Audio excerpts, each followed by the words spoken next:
All right, Facebook Live.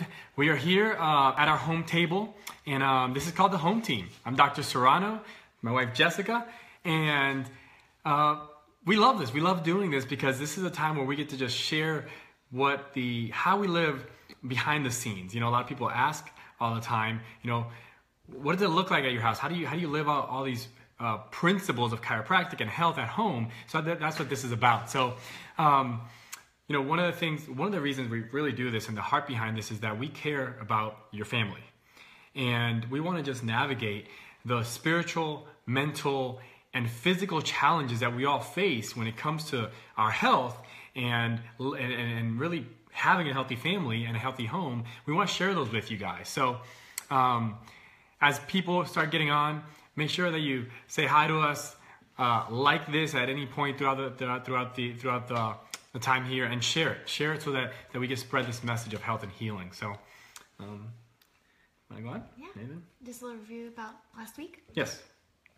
So last few weeks we've been going through the 5-step setup process to success. And week 1 we talked about filling up. And so if you missed any of that, go back and watch the other videos. But week 1 was filling up. Week 2 we talked about the measuring the gap. How do you measure the gap? And now this is week 3, and today is one of my favorites. If I don't know about yours, but for me it's definitely my favorite. And this week it's called Dream Again. So many of us as adults, we just stop dreaming, and we want to keep this a little shorter today because we want you to actually put some pen on your paper and start dreaming again. So, Jess, what do you say about Dream Again? Yeah, I just think it's crazy because if any of you guys out there have kids and you just see their imaginary world that they kind of live their life in when they're playing, they just don't have as much issue with this, just dreaming about what's going to happen in the future or what they would like to be. You know, we're starting a school in 2 years, and so I've been diving into a lot of educational books, just reading about kids, how they learn, and one in particular is about creative schools. So in this book, Creative Schools, he does a survey where he walks into a first grade classroom and he asks, you know, raise your hand if you consider yourself creative. He said like 90% of their hands are raised. And so then you do that same thing. You walk into a room full of adults and you ask the same question, and they kind of awkwardly have to think about it. You know, maybe 10% are raising their hands. And we really have to stop and wonder, like, what has happened since that part? Like, of course, a lot of us have matured and we've found our passions, but I think sometimes it's just been educated out of us in a way, you know, to have these uninhibited dreams, to let God work in your heart, to think that these passions are more than just passions and to pursue them. So we just really want to bring that back to you today and kind of give you that space to dream again. It's not, you know, it's kind of hard now that we're older, and sometimes you just need to say, I'm going to sit down and maybe have some quiet time just to have those dreams come to your heart.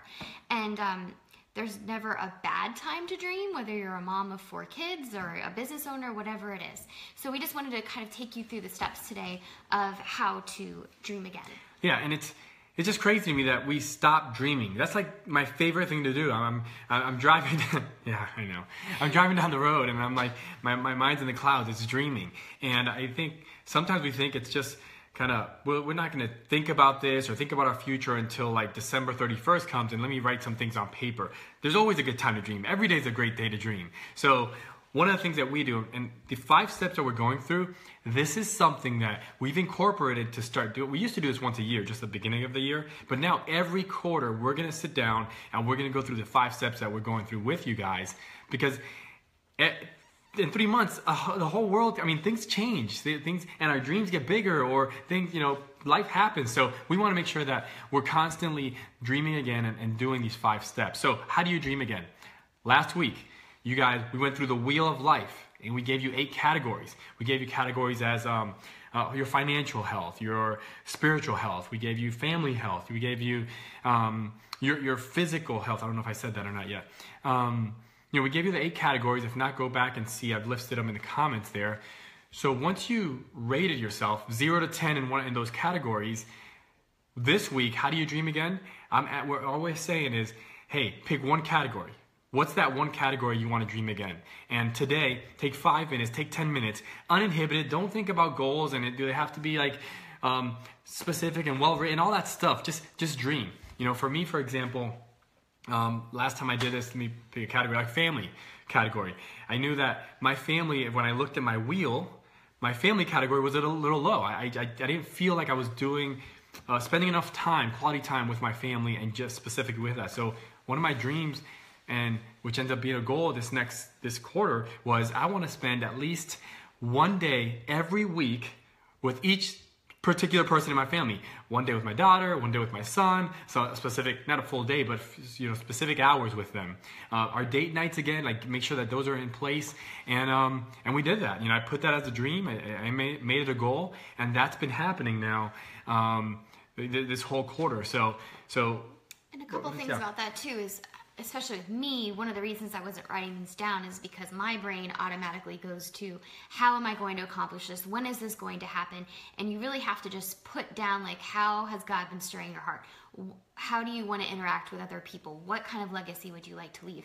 And I mean, the dream for the school, that happened at least, say 5 or 6, if not more, years ago, and it took me really writing it down and saying that I have no idea where this is going or what it means. But 5 years later, you start to build relationships, there start to be connections, and suddenly that thing is happening that you put down on paper. So it could be a 10-year dream, a 5-year dream, it could be next month, but really you just want to dump on paper all of those things that are going on in that particular category, and know that later on you'll have a chance to revise and really clarify those things. So don't worry about what it looks like, what it doesn't look like. I've put some crazy things down on paper before, and some are just thoughts that are on there, and we'll see whenever we get to those. But right now we wanted to keep this short because we really want you to take a few minutes, put your pen on the paper, pick a category, and just dream. Dream, dream, dream. Put on there anything that comes to your heart. I would say too, it would be great, maybe take a night this week around your dinner table, talk as a family and say, hey, we're going to do this really fun thing tonight, hand out some paper and pens, and just let your kids jot some pictures about, what they're thinking of in the future, or maybe, as adults, and go around and just say, hey, these are some things that I've been thinking about. Yeah, so just to kind of close this out, I'll talk a little bit about our daughter, Arya. She's about to have her birthday, and you can see her doing this innately. Like she's already doing this. She brought a list. Her birthday's coming up, and she said, "Mommy and Daddy, I want all these things on my birthday." It was like she wants cupcakes and cake, and she wants spaghettis, and she wants macaroni. All these. But she was dreaming. It's so easy as kids to dream, but as adults, like we said at the beginning, the world.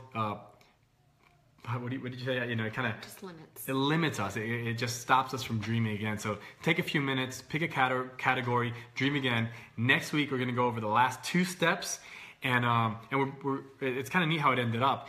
We're ending our first quarter here in a few weeks, and in 2 weeks, Jess and I are going to be taking some time off, just her and I alone, and we're going to take this 5 steps, and we're going to walk through that every quarter this year. And that's in 2 weeks for us. So next week will be our last week going through this 5 steps. We'll close out with the last 2 steps. And I'm telling you, if you guys take these 5 steps, walk through these steps at least once a quarter, you will see your whole life start to transform. The dynamics in your marriage with your family will start to transform. So, guys, we kept it short. Dream again. Put some pen on paper. If you're not doing that, we're really not doing our job. It's spring break, so no excuse. Yeah. So guys, if you enjoyed it, press the like, share this, and next week we're going over the last 2 steps, and then after that we really are just going to get into questions. You answer your questions, your comments as they go, and it'll be fun. Heather, I see you dreaming over there, so keep going, and we'll see you guys next week at 2.